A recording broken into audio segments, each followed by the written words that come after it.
Ay,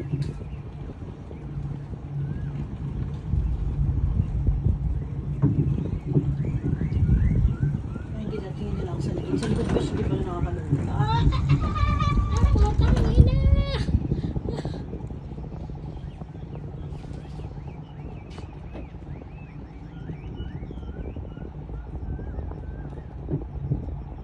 Nasa kabilang ano pala yung ano nila. No? Mga iba pang rides. Oo. Ay, hindi. Mas nakakaba pala yung pataas. Ito may hindi naman ako nakakuha yung pataas. Oo. Ito na yung pataas. Kaya ako yung mga feeling ko pala babagsak na eh. Dawag na dawag eh. Kaya hindi magkaroon ng ganito sa Pinas. Budget na. Grabe naman din bundok, no? Pupura pa paano bang tatayo pala ang ocean park kasabihin na magbabayad kayo sa gobyerno ng ganito.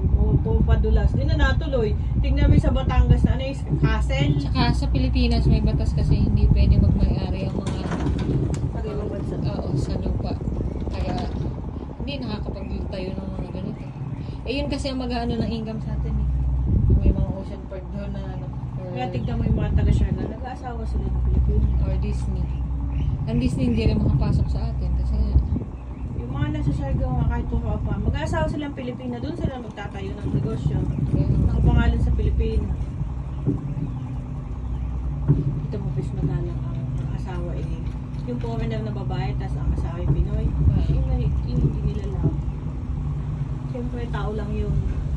Kaganap yung ayun. Dahil yun ang nakasanayan nila.